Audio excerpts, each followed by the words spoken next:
From the city of dreams, Akamaya Nagri, Mumbai, we have with us today Amishi Parasrampuria, the founder of the Upcyclers Lab.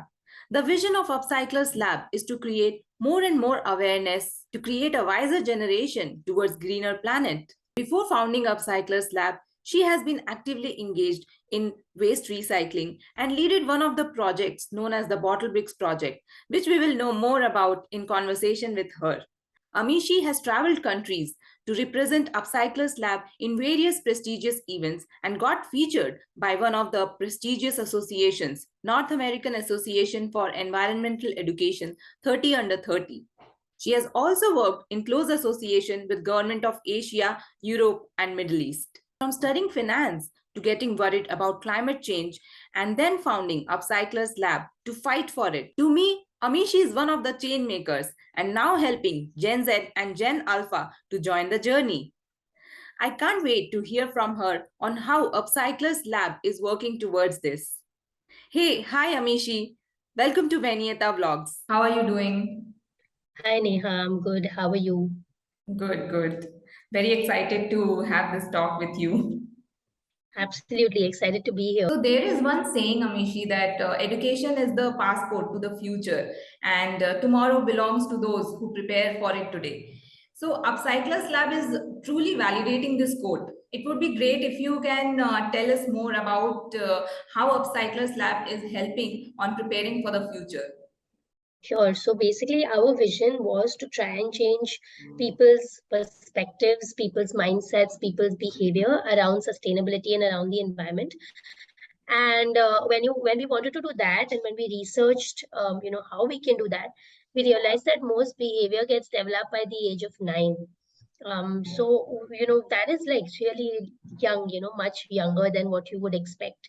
And then when you're looking at children below the age of 9, you're still in the process of educating them. You're still in the process where like a large part of their day is education or studies, and that could be through school, but it could also be through extracurriculars. It could also be through any other activities that they're doing, because they're constantly learning at that age. And that is why we decided to take the route of education, because we feel that that is the first step in being an aware consumer, being a conscious consumer, is to be educated correctly.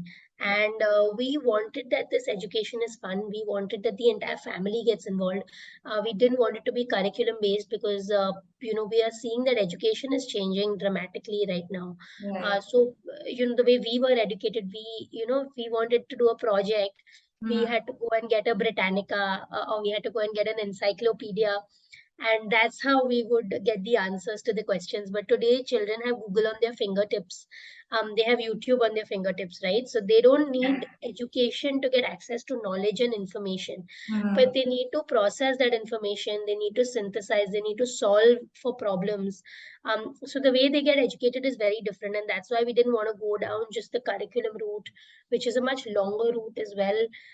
In terms of that, if today there is a change in the statistics of climate change, or something new happens, I can't immediately update it in a curriculum because of just how long the cycle is, but I can release a game really quickly. So one, we wanted that the education, or the way they learn this particular thing about climate change and about environmental problems, is fun. It's solutions focused, and that's why we looked at the route of board games. And the second thing was that we wanted it to be like quick, we wanted it to be updated, we wanted it to be exciting for the entire family to be involved. And that's why our board games are family style, our products are family style, games and learning tools. So an entire family can come together and play the board game and learn together. And Mhm. while it is aimed at children, subconsciously we're also sort of telling the parents, about these problems, and educating them as well through a very fun medium. So that's kind of the idea behind how we use education and why we are an environmental education company. Right.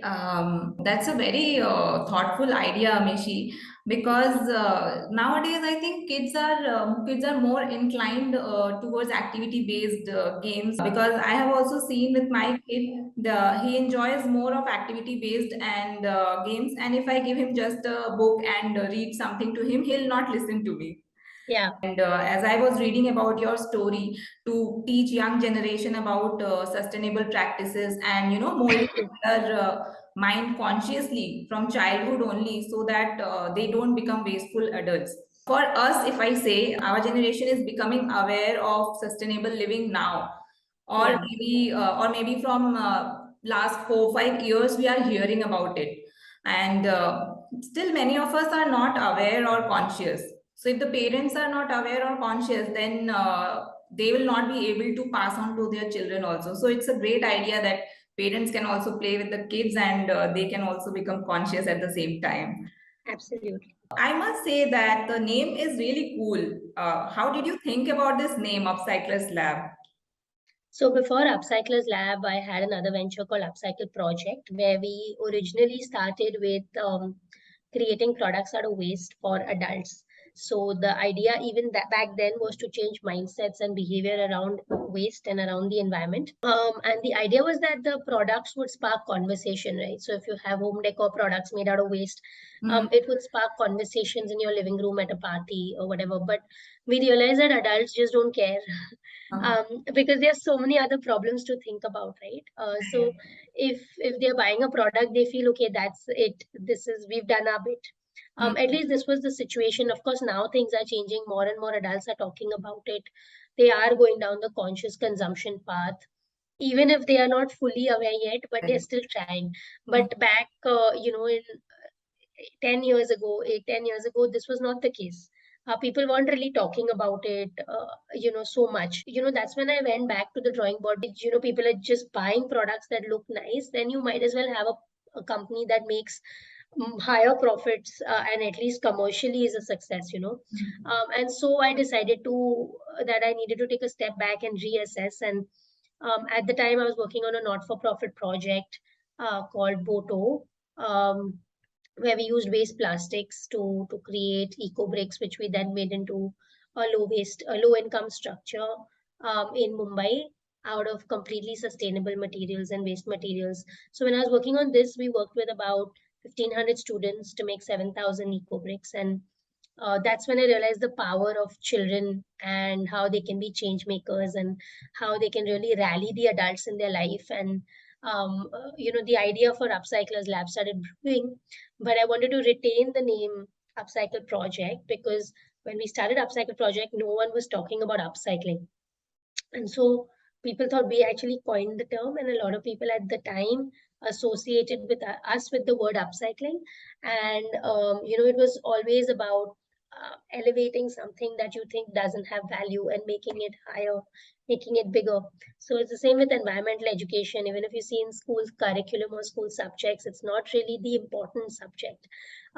You'll see that there are more important subjects like math or science, or English, in India. And so this is a very undervalued subject, but this is something that's going to affect our children's future the maximum.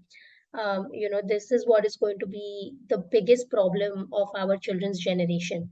And so, we again wanted to elevate it. We wanted to create value, and that's kind of how Upcyclers Lab came about. And it was lab because we started out with kits and activity boxes, and then that sort of naturally evolved into board games as we got customer feedback. And we realized that we wanted the product to be used again and again. Most activity boxes can only be used once. And that's how we, looked at products that are more long lasting, that are more usable, they're usable multiple times. You could have a Monopoly, for example, for 20 years and nothing would happen to it, right? You would have like a really old version of Uno, which you probably have at home, which is 20 years old, and nothing will happen to it. So that's what we wanted for our products as well. And that is also, the idea of sustainability in design that we wanted to incorporate in the way we design the product as well. That's really interesting to know. I mean, your name signifies your brand, and after hearing you, I think it's very apt for the work you are doing. And there was some bottle bricks project which you were mentioning, right? So I was reading about it when I was reading about the story. So can you tell us more about this project, and how was your experience working with? I mean, so many students together. It must be very overwhelming. Yeah, so I mean, it's definitely not just me who did the project. I co-led the project, but there were lots of very talented people who were working on this project. So I was a part of this group called Global Shapers, which is a World Economic Forum youth initiative. And as a part of Global Shapers, we had to initiate projects. And so one of the projects that we initiated together was this one. And different people were in charge of different things. So we had student representatives from multiple schools who would come train, learn how to make eco bricks, and then go back and train their fellow students. And that's how we reached 1,500 students. A lot of people were excited by the project. So once we actually started, we had a lot of people saying, hey, you know what, we're going to volunteer. Like, we actually checked each eco brick by hand. So we would volunteer our time on Saturdays and Sundays to check the quality of the eco bricks. We had international knowledge partners telling us how we can construct with eco bricks. So we had partners from Indonesia, from Guatemala who've done this before, who actually taught us how we can use those eco bricks in our weather conditions. Because we were making a structure, we were making a cabin out of it. So ऐसा नहीं हो कि in Bombay monsoon में, in the first monsoon, it breaks down. So, and what is the kind of cement we can use so that it has a life even afterwards? Like, for example, if you do want to deconstruct it, what do we do? And how can all the other materials in the structure be sustainable as well? So we thought a lot about, we had architects, we had lots of volunteers, we had knowledge partners who were helping us with the project. But yes, I was one of the co-leads on the project, and it was very exciting and a very fun time of our life for sure, executing this. Okay, okay, very nice. I mean, it's really good to know that people took interest in that and they came forward and helped in this project.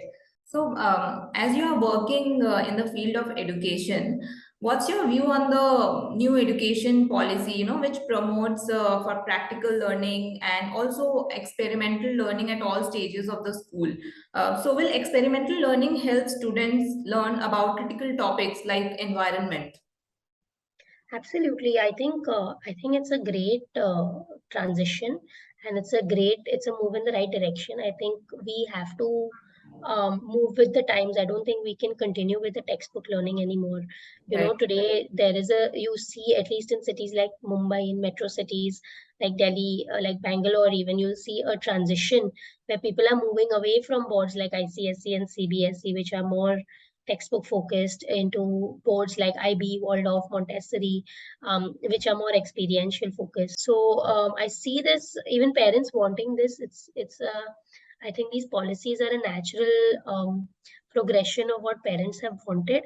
At the time, the family structure was also such that anyone who's older, you just don't question it. You go with what is told to you, right?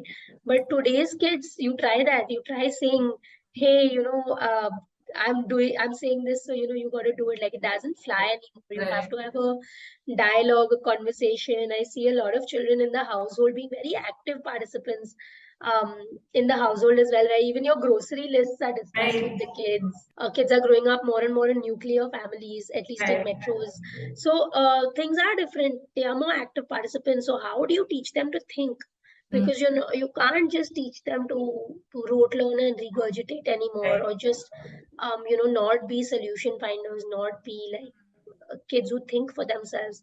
And so experiential learning is a very important first step in this direction, where they have to learn how to become thinkers and problem solvers. Right, Amishi. So, as you said, sustainability in our life now, it's very important. So, right now, are the schools working on this? Like they are thinking to bring it as a course or, any activities? How is it now? I would say it's slow, it's not there yet for sure. Schools are though changing. Like, I've seen in the last few years that there is a lot of change in school curriculum. I think even now, I think the more important subjects are not environment, sadly. Mm, I think the more important subjects are science, math, English, these subjects, robotics, these new right. STEM, STEAM, artificial intelligence, virtual reality, more technology focused, are really coming up. Mm, Um, but environment is still not that important, I would say. But I think it's changing. I think definitely we've got like lots of opportunities to speak at schools. If it is done in an experiential format, there's a lot of school takers for these kind of services and programs and environment themed excursions, experiential sort of programs, more than products. I don't think schools are buying too many products. And there is a change. So I've heard of a school, a big chain of schools actually, that's actually changing their entire teaching module where everything will be taught through the lens of environment. So that is really cool to see that there are some schools who are being first movers.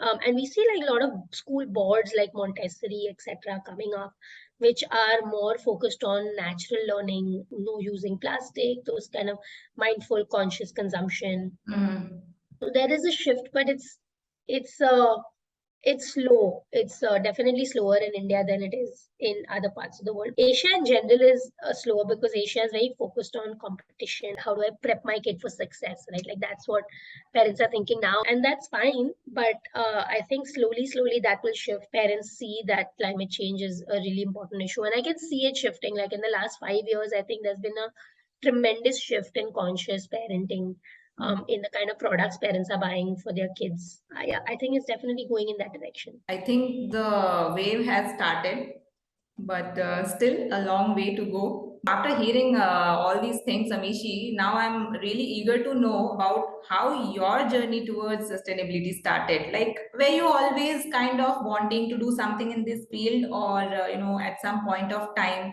in your life, you chose this path? Yeah, no, I was not at all looking at this field. I studied something entirely different. I studied finance. Oh, Um, okay. yeah, I studied financial markets for my undergraduation. So I worked for a large financial services company, and I worked in this segment for a while, and then I went abroad to do my master's. I went to study international business, so nothing to do with sustainability. Mhm. I either wanted to work in a large corporate, preferably an MNC, or the goal was to start something of my own, but like very mainstream, right? Like nothing to do with environment. But when I went to do my master's in the UK 10, 11 years ago, where there was this huge shift happening in UK, where people were talking more and more about sustainability, about Right. upcycling. Mhm. And I had a professor who was actually teaching entrepreneurship who would speak a lot about social enterprise. And that was very new for me because in India, I had heard of NGOs and I had heard of Right. for-profit businesses. I Mhm. hadn't heard of businesses with a purpose, which was for me a very new and very alien concept. Right. And I found it very interesting that you could run a business that also has a larger purpose ingrained in the business itself. And this professor, he was very inspiring. He had actually worked in what is the epitome of finance, which was Wall Street in New York. And then he worked in the London financial markets at very high paying jobs. And he had quit all that to go and help set up like microfinance in Bangladesh and then come back and like, take up teaching, which is all very unconventional choices. And, when I spoke to him about his choices, he spoke about how fulfilling they were. And it was very exciting for me Right. so early in my life to see that, hey, you can have this. You can have this fulfilling career that's, also profitable. And yeah, so that's kind of how the seed was planted. But even then, when I came back, I decided to work in branding and marketing for a while because I wanted to explore something different. And then alongside that, I started working in upcycling on the weekends and just started experimenting with it. And that's kind of how the journey started for me. Really nice. I mean, it's really fascinating to know how you explore different things before starting the Upcyclers Lab. I mean, like starting from the finance and then moving into really different field. So really nice. So, according to you, Amishi, like what are the hot burning issues in terms of achieving sustainability, which needs immediate action? I don't think we can talk about environmental problems in silos. I think everything is interconnected.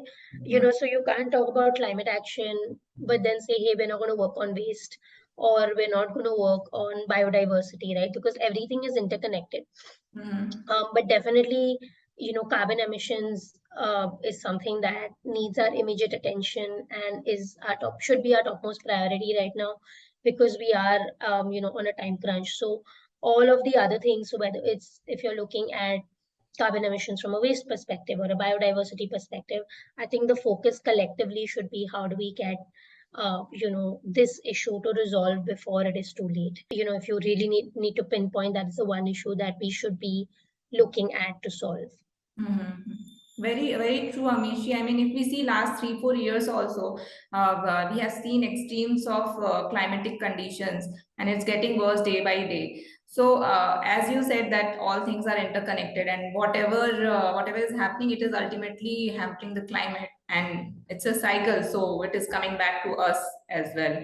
Moving on to your products, Amishi, tell us more about your products, and are these products specifically for kids of different age groups, and can be played by among the family? So basically, our products right now, we have flashcards and we have board games, and we also have a lot of other products in the pipeline, which are within the flashcard, board game, and puzzle category. And all of our board games take a separate environmental theme as the main sort of learning of that board game. So the way we design as well is we look at the learning outcomes first. So we look at what is it that we want the child to learn from this product, and then that is how we design backwards. And we focus a lot on gameplay. We focus a lot on making the product fun and exciting. We have board games right now like Waste Warriors, which is on waste segregation. We have one on ocean plastics called Sea Samurais. We have one for really little children on what they can do in their house. So it's called Green Guardians, and that's all about energy conservation, water conservation in the home. We also have alphabet flashcards, which are on learning, the alphabet through sustainability, through environment and conscious consumption. So that's a really unique product. We put a lot of thought behind the manufacturing processes, the materials that we use to make it sustainable, but also in the design process on how we can make the product more long lasting. How can the product be used by multiple people at different ages? So that you don't have to throw out the product. Our flashcards can be used in many different ways. Similarly, we're designing number flashcards right now, where literally you can use it for number recognition for a 3-year-old, but you can also use it to teach math at age 8. So, if there are two siblings, they can use it. If a child is growing up, you can use those flashcards. They are very high quality material. So you can use them over several years. And that was also intentionally built into the design so that it is a sustainable product. We don't have language on the game, so that even someone who doesn't know how to read English can easily play the game. So if the game is being used, internationally, where they use different languages, or even in India, where that they may not know English, it's very easy, even if just one teacher or one facilitator knows English, for them to explain the game once, and then the games can be played by everyone. And also the games themselves, the one USP is also that they are made for cooperative play. So unlike other games, like for example, in another board game like Monopoly, I will be playing against you, and either I will win or you will win, right? And that's a competitive board game. But our board game, we are all playing together against the board. So it can be played by just one child, two children, group of 10, doesn't matter. You're collaborating, you're working as a team to solve that problem. And that's also what climate change is all about, right? It's all about us coming together cooperatively to solve this big problem that's going to impact all of us. So that's how our games are designed, and that's why also it's a lot of fun. So when we were doing testing, we saw that what happens with competitive games is that if I win or I lose, especially when I lose, I don't want to play that game again because it's irritating. You see children, they lose patience. They want to play something that they are good at. But with cooperative play, if all of us lose together, you want to keep playing that game till you win as a group. Right. So the learnings for that are also like higher because the children are playing it again and again. And so we saw this in play testing where children would like message us and say, hey, can we play that again? And again, because we lost last time. And so that was a very exciting thing for us as well when we were developing the game. So yeah, a lot of thought goes behind our game, which is why our design cycle is almost 6 months sometimes, if not more. And then we take more feedback when we launch the game, and then we build that back into the product. So we usually have a group of designers, parents, children, and us as environmentalists coming in and designing the game. There's a lot of stakeholders involved in the design process itself. From hearing you, I can imagine how much research work you must have put on. Yeah. things. The kids always enjoy playing board games more, and when all of them are engaged and it's about all of us have to win, then it's a win-win Yeah, situation. So, exactly. right, great, nice. So, the materials which you are using, and are they recyclable when disposed of? So our products are made from paper for that exact reason. So when we made our first range of products, we had used, different materials like which were made out of waste, etc. But we realized that what happens when you're done using that product, right? You can recycle it very easily, and because paper recycling is available practically everywhere. So the only other material we've ever used in our games besides paper has been wooden dice, which is also natural. Mhm. But apart from that, we use no plastic.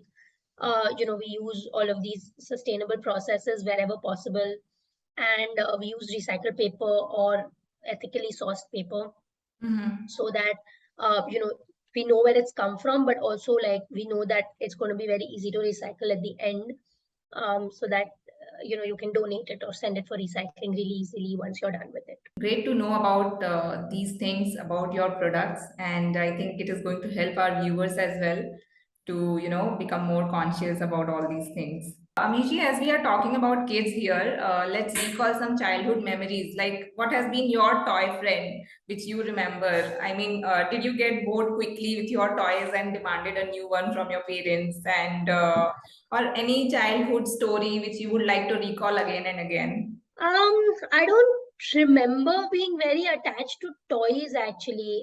I'm sure I had a lot of phases, and I saw my brother having a lot of like a Beyblade phase and Pokemon phase and things like that. But I don't think I was that much into toys. I'm sure I demanded at some point that my parents bring me back some toys. But I Okay. definitely enjoyed board games. I enjoyed the family time that we spent together.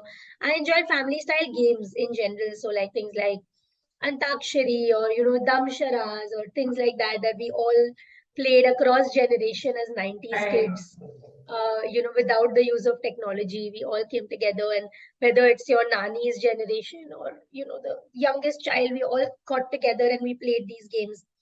So Right. love those games for sure. And yeah, I think my parents were also very focused on experiential learning, so that was always much more exciting for us. Because you had school, we went to a typical ICSE school, but then our parents took us for a lot of vacations and trips, where my dad would always say, this is not a vacation for you, it's a learning experience. So Okay. he would make us fill all the forms, and even if we went like driving Sunday, he would get up, he'd be like, come on, let's get out of the city. And I remember going into farms and like picking out fresh produce, and like Right. just the farmer would be like, whatever, pay me whatever, and like just take it. And that Mhm. was super exciting. Those were some early experiences I had. And even when we would travel abroad, like my dad would always, it would never be that we went on a tour like all the other Indians were going Mhm. at that time. So despite the fact that we were vegetarian, we would make sure that we would go out and explore the local cuisine, Mhm. learn the local language, like maybe learn a few words, Right. understand local ingredients, and have that experiential learning as a part of our journey. And that was, I think, my earliest experiences that I remember and enjoyed the most. So yeah.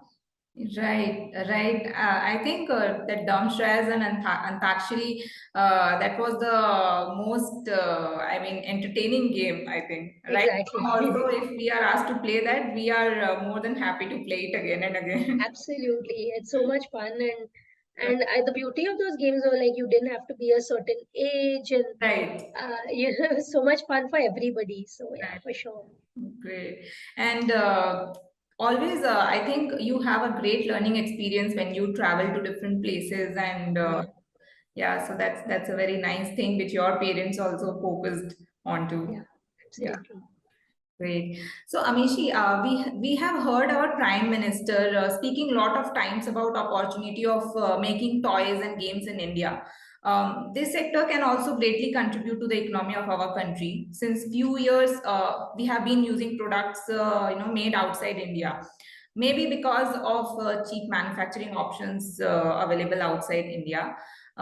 It's now that people have become more conscious about made in India products, So, what's your take here? And Upcycler's Lab being an Indian toy brand, which has customers based outside India. So, how do you feel about it? So definitely, I think COVID changed a lot of this because earlier, a large part of manufacturing happened in China, a lot of stuff happened in China, and frankly, rightly so, because Indian consumers at least are very price conscious, right? Like if Right. you want good quality, you have to be willing to pay for it. But we are a very price conscious country. So Right. if you want prices also, and then you want that the product is ethically made also, and fair wages are also being paid, and then it should be made in India also. That used to be very difficult. Um, and that's why China won, because the kind of quality they could give at the prices that they could give was Right. outstanding. Hmm. And they were a lot of the good Chinese manufacturers are very professional in the way they worked. The quality, the finish was very good. Hmm. I'll be very honest, and like a lot of people will like call me out for this, Right. but we wanted to always consciously be an India made brand. Um, from the very beginning, also from like a carbon emissions perspective, because when you manufacture something that is so far and then bring it to your country and then ship it out to another warehouse or to an end consumer, that's not the most sustainable option. And so we wanted our manufacturing and our production to be closer to where we were. Hmm. And so it's always happened for us either in Mumbai or in Pune, which is very close to Mumbai. And Pune is a big manufacturing hub, so you can still get better rates for commercial success. So Right. that's how we always wanted to be, because for us that was important. And which is also why we had to look sometimes at international consumers, because they were willing to pay more money for something that was made properly and made well and high quality. But after COVID, a lot of that has changed. I think consumers have also changed. They are willing to pay more. You'll find more consumers who are willing to pay a slightly higher price for better quality. Okay. And I think in lockdown, I think manufacturers upped their game. We had to swoop in and look at that opportunity. I still think there is a huge opportunity, and yes, the government is pushing for this, but they are pushing right now more for wooden toys than us being a manufacturing hub. There is not enough original design content coming out of India yet. So you will see कि ठीक है, an international company comes and says, ये wood में बना दो ये वाला design, तो we will make it. But we have to step beyond that and become thought leaders as well. Like the Right. original game design that's coming out of India is really good, but it's unrecognized. Like people don't even know about these games. They know about Hasbro and Mattel and all of these international game companies like Settlers of Catan, like Hmm. these games, but we don't know about the Indian made game. We should, as consumers, also again vote with our dollar and get these kind of products that are made locally, made here. And then, I mean, the whole ecosystem will grow. It's a proud moment that Indian products are being used outside the country as well, right? Absolutely. Yeah, and as a family, we have now become conscious, like, and check the description for made in India products and try to buy that also. This will promote more local products in the toy industry as well, as customers become more conscious about this. Yeah, absolutely. One challenge you may have faced could be about parents being not aware about the need of sustainability. So, how you are reaching the parents to create awareness about this need, or any other challenges in terms of scaling your product, about your outreach. So I think parents are willing to try new things. Um, I don't think they care so much about sustainability in general. Although there is a huge category of those parents coming up as well. Mhm. I think the problem that you're solving for parents is how do you build the right skills for your child while also teaching them something. Till the age of 9, it's still more about play and keeping the child engaged and while they're still learning something. So I think parents are always on the lookout for new things which are good quality, which are safe for their children, which teach their children multitude of skills. Mhm. And that's what our product fulfills, right? Like when you're learning our board game, you're not just learning about waste segregation, you're learning cooperative play, you're learning how to enhance your empathy, you're learning cognitive skills, you're learning strategic skills, you're learning how to solve problems. So there's a bunch of skills that you're learning when you're playing a board game with other children. And when you have a product like that, the parent is willing to pay for it. The parent is excited by that prospect that the child will learn, they will develop skills, and at the same time my child is being engaged, in a non gadget way. I think that is also an important thing for parents. So this way, if the child is engaged without the use of technology for a longer period of time, especially in this younger age group, I think then you have, like, you can have a commercial success on your hand. Mhm. Right, got it. And I hope and wish that you reach out to more and more parents. It's always very difficult to find the right person who understands your vision as you do and become part of the same. So, if we talk about your team, how did you build your team? Did you start solo? And then how people, started joining you? I started alone when I started, but then I realized very quickly that I need to have a co-founder. And of course, team is important, but like I thought it was really important to have a co-founder as well. So I'll be honest, I think I got very lucky because my co-founder Manav was also looking at waste and at consumption, and he was looking to do something in sustainability. And I was looking at a co-founder who understands business, who comes from the business background, but who has, this vision for purpose. And I happened to stumble into Manav, and we had a conversation, and we worked together for a year, and that's when he decided to come on board. So it worked out really well, but it's definitely very difficult. I think it's going to be the biggest problem of our time, for entrepreneurs, to find and retain talent, to find co-founders, not just talent, to find people who are at the same wavelength. I think that's your biggest job as a founder and as an entrepreneur, to inspire and motivate your team. Right. Um, Especially very early on when you don't have, the big budgets to pay people. Like, how do you sell people on your vision and your passion?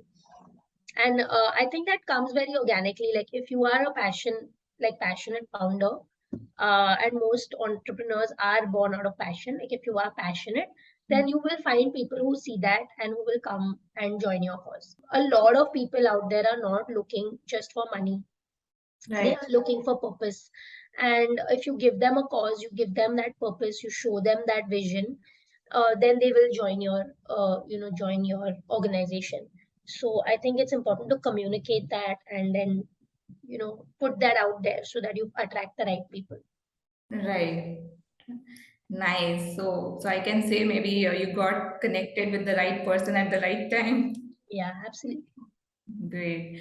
So as far as team is important, I think getting funds at the early stage is also very difficult and important for a business to run.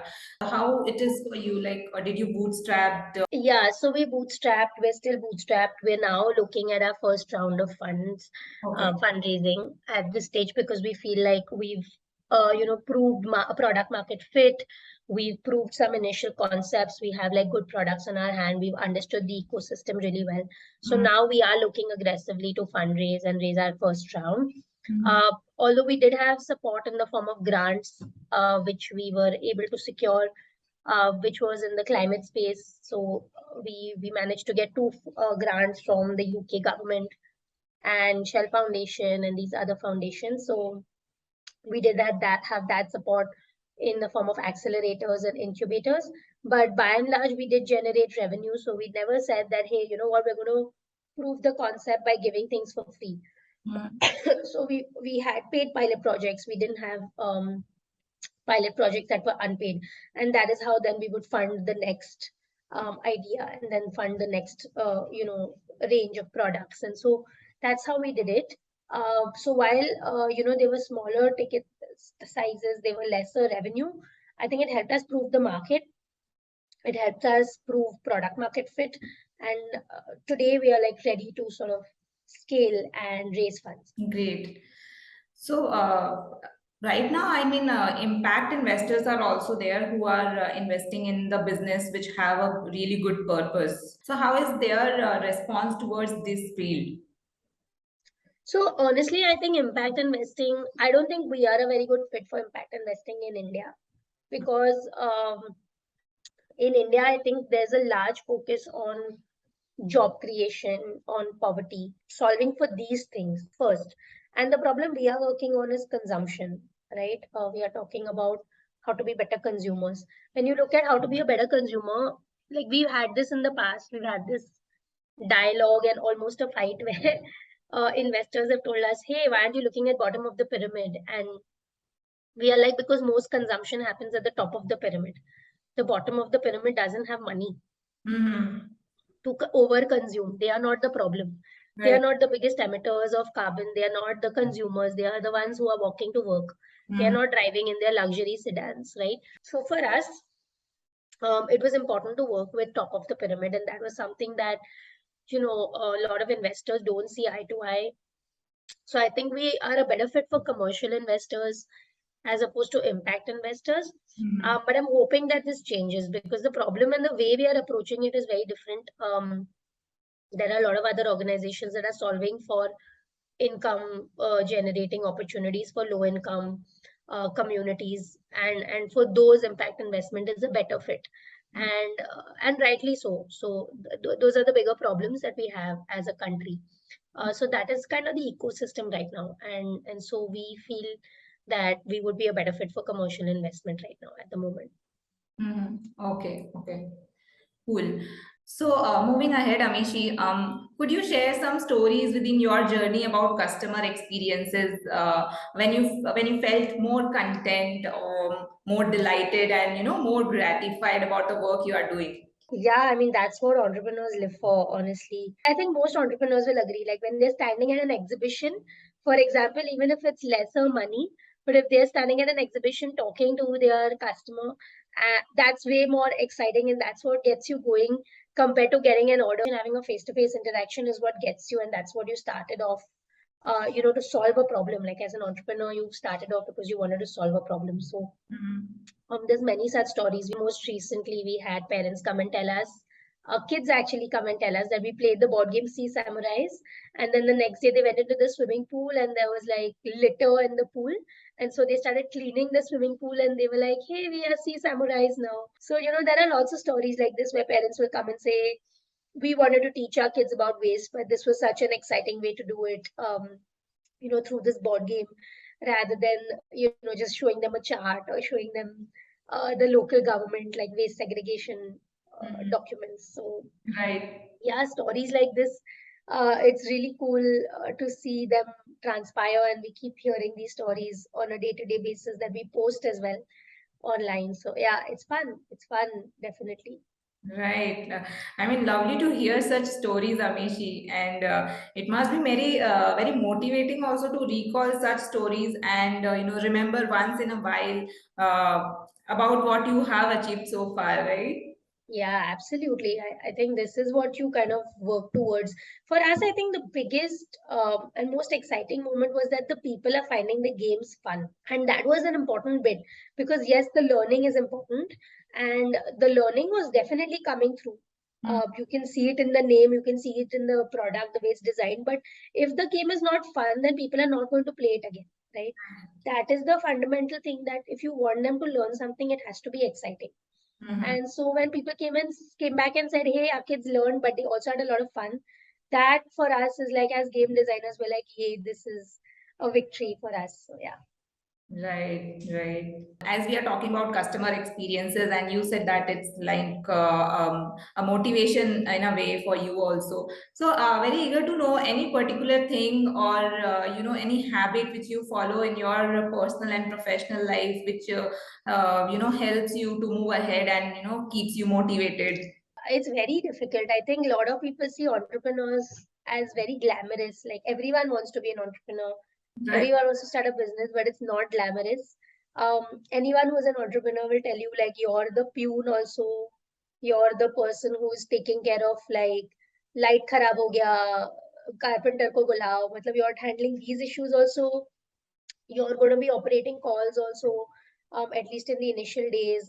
You're going to be doing everything. So it's not glamorous. It's not like, oh, I'm going to sit in this boardroom and be like just on my computer and be the CEO of this company on day one. That's not how it is. It's very difficult. There are days when nobody believes in you, nobody believes in your vision, even people who are close to you. So I think it's important to remember why you started and what you want out of this, and how much time you're willing to commit to it, and then sort of just, have blinders on and like ignore everyone else and like keep going. Because everyone will have their own opinions on what you should do, how you should do it. Right. And ultimately, you have to make those judgment calls because you know how your business is running the best, and you know how the ecosystem is the best because you're living and breathing it on a daily basis. I also think it's really important to get a network of other founders. So if you have people that you can discuss your issues day to day with, who understand those issues, I think that really helps you stay focused and stay on the path because you feel like you're not in this alone. Mm-hmm. But yeah, in general, it's very hard to get up every day and be motivated, which is why you have a lot of failure stories as well.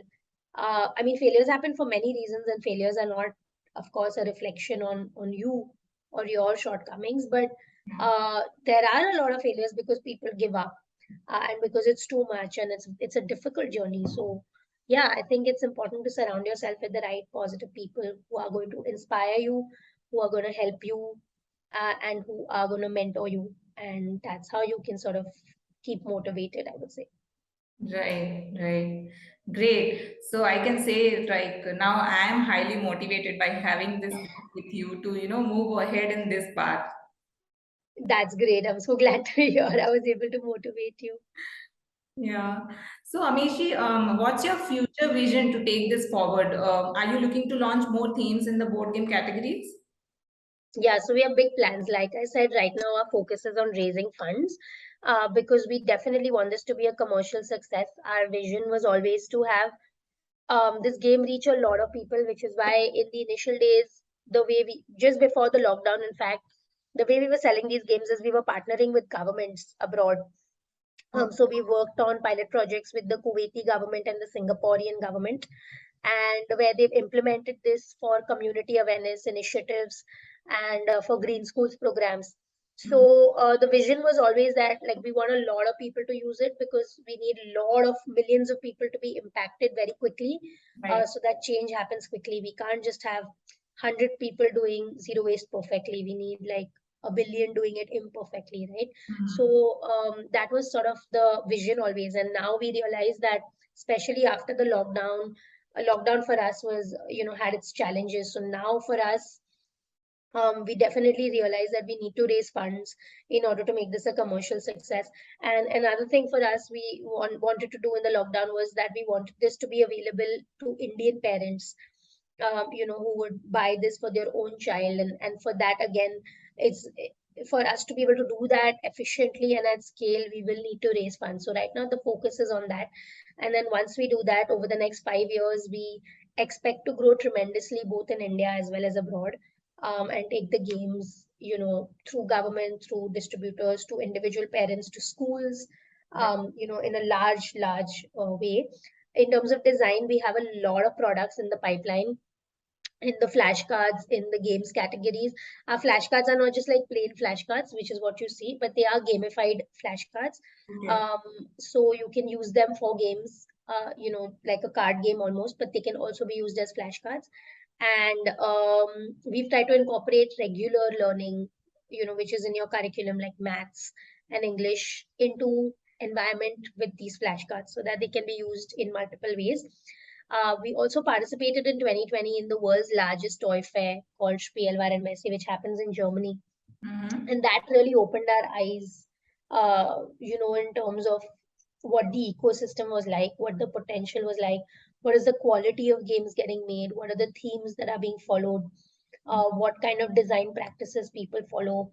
We spoke to lots of creators there, we met a lot of people, and it was really amazing to see. So I think that experience really changed us and changed the way we think about our games. And Mm-hmm. that is what has driven us in the last 2 years. So now we know that the quality we put out is of the best possible, quality that you can get in terms of design, in terms of touch and feel of the product as well. We know it matches up to international standards. So we really are convinced in, the production and the product and the way we design it. And we have this whole bunch of SKUs that we have ready to go. So, once we raise funding, I think we'll be completely, on autopilot, and things will start moving really, really quickly. Amazing. I mean, so many things going on for you. It's lovely. here. And so we will be waiting for more such interesting and engaging board games, right? Absolutely. Yeah, so thank you so much, Amishi, for taking time out and sharing your lovely story with us on Vahaneeyata Vlogs. So, concluding this talk, Amishi, which I don't want to, but yes, with one with one tip you want to give to our viewers to start their journey towards sustainability. Like I said, don't overthink it. Don't be like, hey, it's expensive. It's like this, it's like that. Just start small. Start with what you can. Hmm. Don't judge others if you're already on the path. Right. Everyone's situation is different. Like, so just do the bare, whatever you can in your hectic life, and that'll definitely add up. So, simplest thing you can do is be mindful about how you consume and consume less, consume better. Mhm. And yeah, and go check out our website. uh, so definitely, yeah, that's how I would like to end. Right. Great. Thank you for sharing your thoughts with us, Amishi. And it was awesome to have you on Vahaneeyata Vlogs. And wish you all the very best for future plans. Hope to see you again and have the conversation in person. Absolutely, Neha, thank you so much, and it was so lovely chatting with you. Thank you for having me on your blog and your podcast.